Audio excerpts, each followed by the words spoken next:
vouchers or other means, to have more say about the school which their child goes to, a public school or a private school, whichever meets the need of the child best.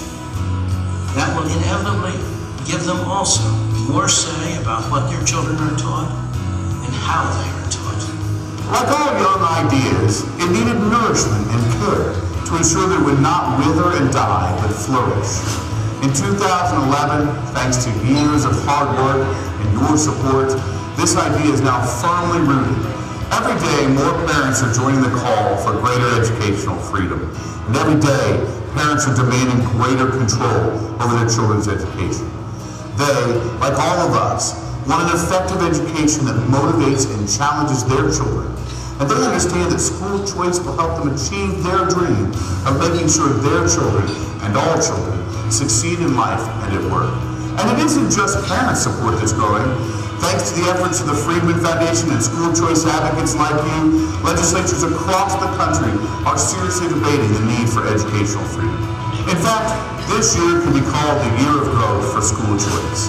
From Maine to Alaska, Idaho to Texas, Oregon to Florida, school choice was the issue in state houses across the country.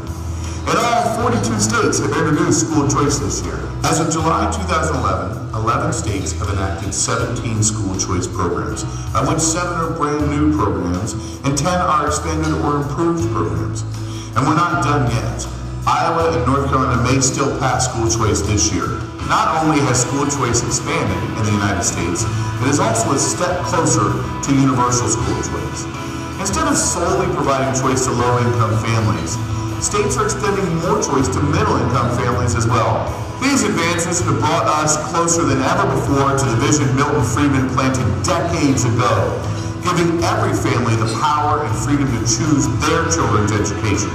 Today, you are celebrating Milton Friedman's 99th birthday, and in honor of his birth, let's reflect on the ways his vision has been advanced in the past year. In January, National School Choice Week brought together tens of thousands of school choice supporters at over 150 events, shining a spotlight on effective education options for every child. National School Choice Week generated news coverage reaching more than 34 million Americans. We saw parents rally at state capitals throughout the country to voice their demand for school choice. And this year, many state and local leaders responded in bold and meaningful ways to the demand for school choice. The school board in Douglas County, Colorado, voted to launch a voucher program allowing 500 students to attend private schools with public funds. Arizona created the first ever education savings accounts for children with special needs. Oklahoma created a tax credit program that would give private school scholarships to middle and low-income families across the state. Wisconsin dramatically expanded the nation's oldest urban voucher program so that now more than 65% of all families in Milwaukee will be able to get a grant to send their children to any participating private school in the state. And in Indiana, we celebrated the passage of the nation's most comprehensive set of systemic reforms, including the expansion of charter and virtual schools, a funding formula that ensured dollars followed children, and the nation's largest voucher program. These reforms are the result of the hard work of countless advocates across the country. But they are all branches that stem from the vision of a unique man with a unique mind. A lot of people have influenced my political thinking over the years, and Dr. Friedman is probably close to the top of the list. I think he really believed in the real American dream, and that is for all of us to have a say-so about what goes on in this country and to have some input. I think he would be so excited, and I think he began to see his vision come true. For the first time in American history, we are seeing parents have more involvement in how their children are educated. Milton Friedman then, and I'm sure today, has a lot to tell us. He's a valuable man. He left a huge footprint. Milton Friedman was out there speaking to one of the most important issues of our century.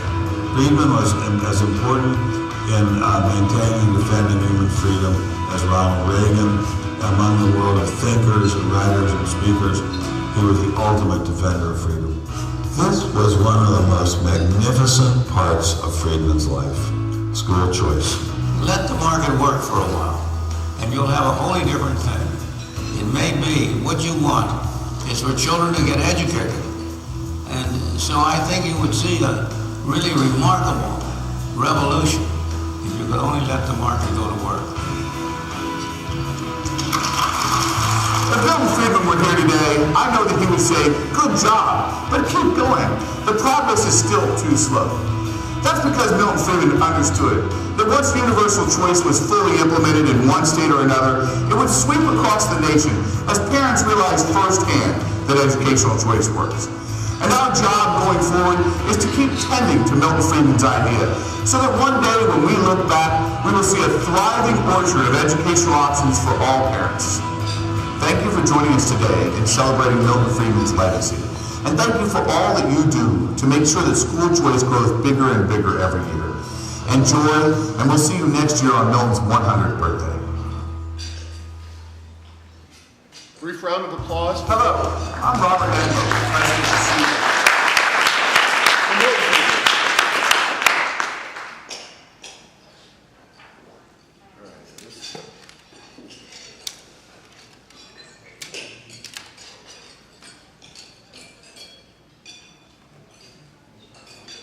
Is the volume about right?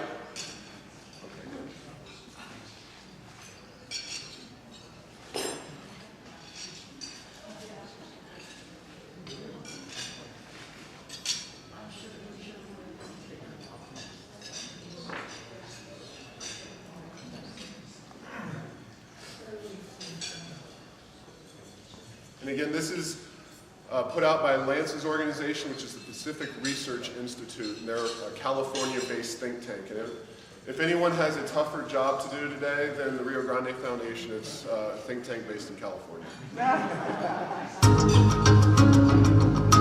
In America, we're at the tipping point of an education technology revolution. Virtual schools, video games that teach math, and online classrooms that adapt to individual student needs.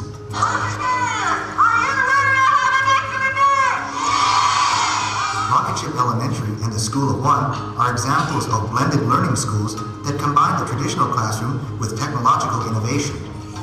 Our first school, Rocketship Mateo, is in 4th year, and right now it's the 5th best low-income school in the state of California. And that's out of 3,000 schools. And our school that opened last year, Rocketship CC Boyd, is the 15th best school in the state of California. So we're really excited how things are going. The School of One in New York City uses technology to create a learning classroom. In our model, technology helps us to match content with students. So we know exactly what students need to be working on and what lessons are most likely to be successful for each one. So this is my room. This is where I did my homework. Maria is a typical American student.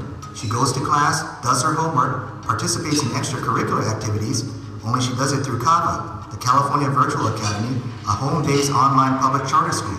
I'm more of a morning person. So I do better if I do my harder subjects early in the morning, like math and English and biology and chemistry.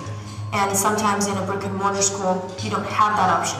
Virtual schools can bring the best teachers and curricula to every student in America without regard to how much money they have or where they live. But what about kids with special needs? We have a 14-year-old son, and he was diagnosed with severe autism before he was 3 years old. In the local elementary school district, up through, in the 2nd grade, it was a struggle. But despite all their efforts, Mark was effectively pushed out of the local public schools. So it wasn't just a few little teachers, a bad principal here. It was systemic. We left in a crisis mode. Mark's case is an exception that proves the rule. His special needs meant that his district school saw him as a liability, but his online school only sees him as another student, and now he's excelling.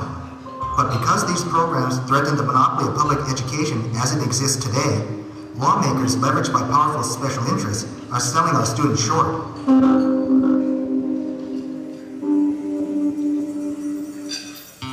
The National Education Association, the nation's largest teachers union, advocates that there should be an absolute prohibition against the granting of charters for the purpose of homeschooling, including online charter schools that seek to provide homeschooling over the internet. The possibilities of the new educational technology are limitless, except for the limitations that have been imposed by government. So for example, here in California, rules have been imposed that prevent students from accessing virtual charter schools that are based in counties that are not contiguous to the ones in which they live, as if the internet somehow changes at the county line. Innovations that are clearly successful for students are blocked out of concerns for the adults in the system. So Rocketship's model basically asks for less teachers because we have the learning lab, which would require non-certified staff, which makes it cheaper for us to replicate. The Rocketship model needs 25% fewer teachers than district schools. Even though this means their teachers are paid more, teachers' unions are fighting models like this.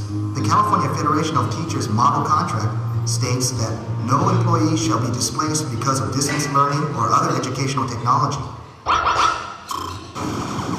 We present mathematics using animation and graphics, and the students interact with mathematics like it's a game. At Madison Elementary in Santa Ana, California, state math scores went from 25% proficient to 83% in just 6 years using this software. Frontier Elementary went from 40% proficient to 80% in 3 years. You'll see a lot of resistance of any type of technology in education for various reasons. In fact, the California Federation of Teachers model contract states that courses taught with the use of technology may be included in a faculty member's workload only with his or her consent. Every child in America deserves the best education we can give them. We need to embrace the innovations that have been proven to improve their educational outcomes, even if it means adults in the system will have to make changes or sacrifices. What benefits teachers does not always necessarily benefit students. Sometimes their interests are unaligned with each other. And in that case, as a society, we need more policies that benefit students. So the question is, will we embrace these innovations in education, or will they be short-circuited?